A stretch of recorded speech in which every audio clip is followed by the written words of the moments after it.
नमस्कार साथियों, आज शिक्षा विजन में आपका स्वागत है। आज हम बात करेंगे सामान्य विज्ञान का एक टॉपिक है रक्त, ब्लड के बारे में। इसका पार्ट 1 आज हम पढ़ेंगे, जिसके अंतर्गत हम रक्त का सामान्य परिचय देखेंगे आज। सामान्य परिचय और इससे महत्वपूर्ण जो प्रश्न बनते हैं सीधे सीधे रक्त से संबंधित, उसके बारे में चर्चा करेंगे। उसके अलावा देखेंगे रक्त के जो प्रमुख भाग हैं वो कौन कौन से हैं, और इन भाग में से आज एक टॉप भाग के बारे में पढ़ेंगे, वो है प्लाज्मा।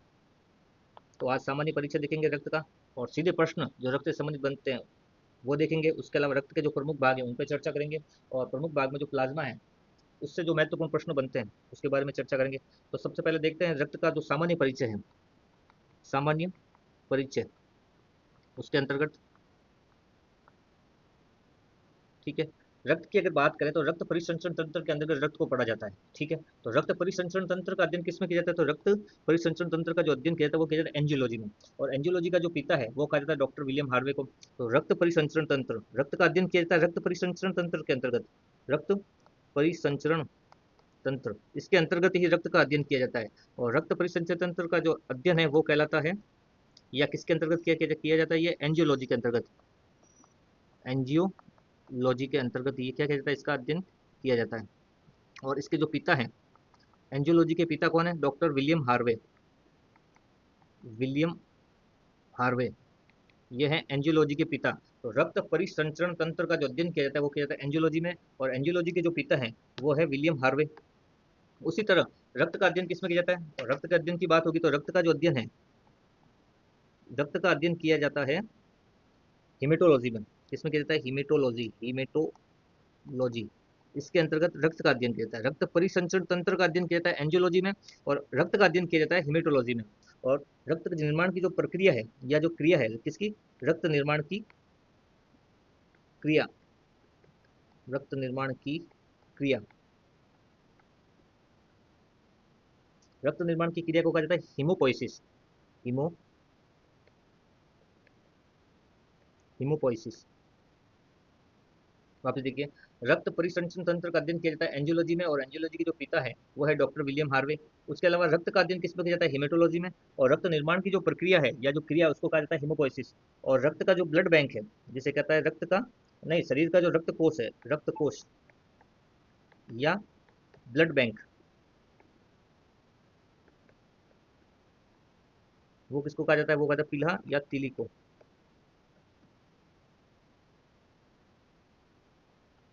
इसको कहता है ब्लड बैंक या रक्त कोष। किसका? ये शरीर का, शरीर का रक्त कोष किसे कहा जाता है? पीला या तिली को। और रक्त निर्माण की जो क्रिया है वो हिमोपोइसिस। और रक्त का जो अध्ययन किया जाता है वो किया जाता है हिमेटोलॉजी में। उसके अलावा एक स्वस्थ जो व्यक्ति होता है उसके शरीर में जो होता है रक्त की मात्रा कितनी होती है? स्वस्थ व्यक्ति के शरीर में जो रक्त की मात्रा होती है वो होती है 5 से 6 लीटर। जो बाहर का कितना परसेंट होता है? जो उसके शरीर के बाहर का 7 से 8% होता है उसके शरीर के रक्त का भार। ठीक है, उसके अलावा रक्त का पीएच कितना होता है? रक्त का जो पीएच होता है, रक्त का पीएच मान वो होता है 7.4। कैसा होता है? हल्का क्षारीय, हल्का क्षारीय, ये होता है रक्त का पीएच मान। उसके अलावा रक्त का जो रंग है वो पाया जाता है भाई साहब लाल। रक्त का रंग कैसा होता है? लाल। रक्त का रंग होता है लाल, और ये लाल रंग किसके कारण होता है? एक वर्णक पाया जाता है शरीर के अंदर, हीमोग्लोबिन, उसके कारण इसका क्या होता है? रंग लाल होता है, हीमोग्लोबिन। इसके कारण रक्त का रंग कैसा होता है? लाल। शरीर में रक्त परिसंचरण करता है पूरे तंत्र में। ब्लड जो है पूरे शरीर में घूमता है, तो ये जमता नहीं है, रक्त शरीर में जमता नहीं है, तो इसको खून को शरीर में जमने से रोकने वाला जो पदार्थ है उसका नाम है हिपेरिन। हिपेरिन, ये क्या करता है भाई साहब?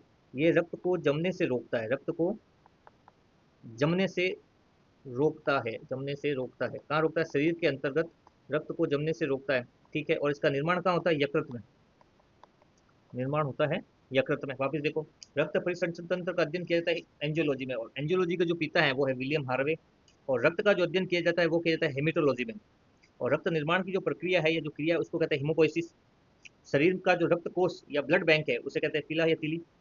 एक स्वस्थ व्यक्ति के शरीर में जो रक्त की मात्रा होती है वो होती है 5 से 6 लीटर, जो शरीर के बाहर का 7-8% होता है।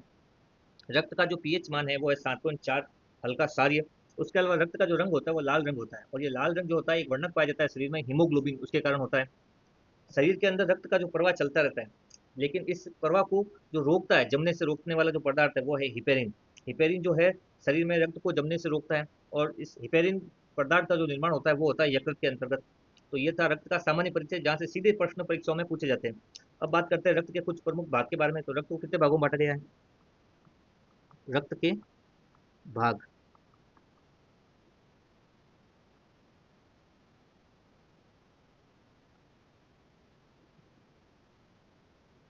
रक्त को मुख्य रूप से दो भागों में बांटा गया है। एक है प्लाज्मा और दूसरा है रक्त कणिकाएं। पहला है प्लाज्मा और दूसरा है रक्त कणिकाएं। अब रक्त कणिकाओं को कितने भागों में बांटा गया? रक्त कणिकाओं को भी तीन भागों में बांटा गया है।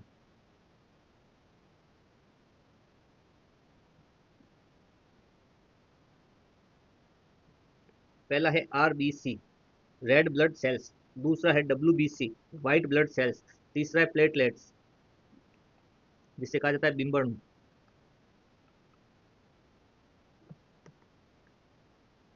तो रक्त के मुख्य रूप से दो भाग हैं, प्लाज्मा और रक्त कणिकाएं। और रक्त कणिकाओं को तीन भागों में बांटा गया, डब्ल्यूबीसी, आरबीसी और प्लेटलेट्स, जिसे बिंबणु कहा जाता है। तो ये मुख्य रूप से हो गए रक्त के भाग। तो आज हम बात कर रहे हैं रक्त का जो पहला भाग है, प्लाज्मा के बारे में। प्लाज्मा ये कैसा दिखता है? हल्के पीले रंग का दिखता है इस प्रकार से। ठीक है, बात करेंगे तो ये किसका भाग है? ये रक्त का ही भाग है। प्लाज्मा जो है रक्त का ही भाग है। ठीक है, रक्त का ही भाग है। जो किस प्रकार का भाग है? तरल भाग। रक्त का ही भाग है प्लस तरल भाग है। और शरीर में कितना पाया जाता है? 55% तक पाया जाता है। ये कितने परसेंट तक पाया जाता है? 55%। प्लाज्मा जो है रक्त का ही भाग है, तरल भाग, और ये शरीर में लगभग 55% के आसपास पाया जाता है। अब बात करें इसका रंग।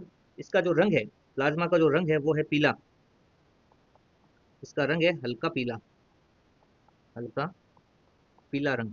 और ये हल्का पीला रंग जो है एक वर्णक के कारण होता है, जिस वर्णक का नाम है बिल्रुबिन। बिल्रुबिन जो वर्णक होता है उसके कारण इसका रंग कैसा है? पीला।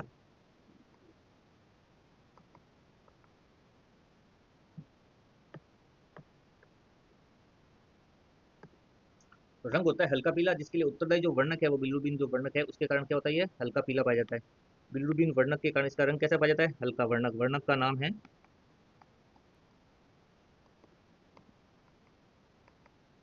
बिल्रुबिन वर्णक, जिसके कारण इसका रंग कैसा पाया जाता है? हल्का पीला। अब बात करें इसमें प्लाज्मा के अंतर्गत मात्रा। इसमें जो जल की मात्रा है, प्लाज्मा में जल की मात्रा कितनी होती है और प्रोटीन की मात्रा कितनी होती है? यहाँ से सीधे प्रश्न परीक्षाओं में बनते हैं, प्रोटीन की मात्रा और जल की मात्रा। तो जल की मात्रा होती है वो प्लस होती है 90 से 92% तक, यानी आप 92% तक जो होता है जल पाया जाता है इसमें।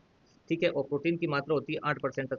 तो रक्त का ही भाग है, तरल भाग है, 55% पाया जाता है। रक्त का 55% भाग प्लाज्मा होता है, जो हल्के पीले रंग का होता है। इसके लिए उत्तरदायी जो वर्णक है वो बिल्रुबिन है। और इसमें जल की जो मात्रा पाई जाती है वो पाई जाती है 92% तक। और प्रोटीन की मात्रा होती है इसमें 8%। प्लाज्मा में मुख्य रूप से चार प्रकार के प्रोटीन पाए जाते हैं। प्लाज्मा में मुख्य रूप से चार प्रोटीन पाए जाते हैं जो महत्वपूर्ण है। इन प्रोटीन के नाम हमेशा प्रश्नों में पूछे जाते हैं। तो इसमें जो पहला प्रोटीन पाया जाता है उसका नाम है एल्बुमिन। एल्बुमिन प्रोटीन ये कहाँ पाया जाता है? प्लाज्मा में पाया जाता है। दूसरा जो है वो है ग्लोब्यूलिन।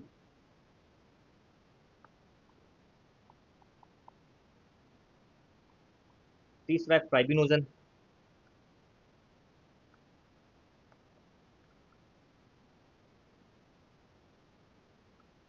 चौथा है थ्रोम्बिन।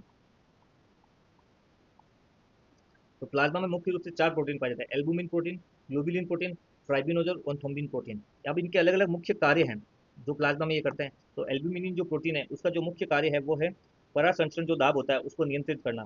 परासंचरण दाब को क्या करता है? ये नियंत्रण करता है, परासंचरण दाब को नियंत्रित करता है। ठीक है, दूसरा है ग्लोब्यूलिन प्रोटीन। इसका जो मुख्य काम है वो है एंटीबॉडी बनाना। शरीर में क्या करता है? ये एंटीबॉडी का निर्माण करता है। जबकि फाइब्रिनोजन और थ्रोम्बिन जो प्रोटीन है इनका जो मुख्य कार्य होता है वो होता है रक्त का थक्का बनाना।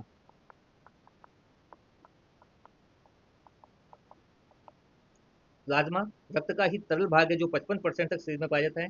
प्लाज्मा का जो रंग होता है वो हल्का पीला पाया जाता है। इसके लिए जो उत्तरदायी वर्णक है वो है बिल्रुबिन वर्णक। उसके अलावा प्लाज्मा के अंदर जो जल की मात्रा होती है वो 92% जल पाया जाता है, जबकि प्रोटीन की जो मात्रा होती है वो 8% तक पाई जाती है। प्लाज्मा में मुख्य रूप से चार प्रोटीन पाए जाते हैं। ठीक है, इसमें सबसे पहला जो प्रोटीन है वो एल्बुमिन प्रोटीन, दूसरा है ग्लोबुलिन प्रोटीन, तीसरा है फाइब्रिनोजन प्रोटीन और चौथा है थ्रोम्बिन प्रोटीन। ठीक है, एल्बुमिन जो प्रोटीन है उसका जो मुख्य कार्य वो है परागसंचरण दाब को नियंत्रित करना। जबकि ग्लोबुलिन जो प्रोटीन है उसका मुख्य कार्य एंटीबॉडी बनाना शरीर के अंतर्गत। और तीसरा और चौथा जो प्रोटीन है फाइब्रिनोजन और थ्रोम्बिन, इनका जो मुख्य कार्य है वो रक्त का थक्का बनाना। तो आज के पहले पार्ट में हमने रक्त के अंदर रक्त का सामान्य परिचय देखा, रक्त के भाग कौन कौन से और उस पर चर्चा की, और रक्त का ये एक भाग है प्लाज्मा, उससे जो महत्वपूर्ण प्रश्न बनते हैं, 8-10 जो लाइनें हैं इसकी महत्वपूर्ण, जहाँ से प्रश्न हमेशा बनते हैं, उस पर हमने चर्चा की। तो मिलते हैं किसी अन्य टॉपिक में नए वीडियो के साथ। धन्यवाद।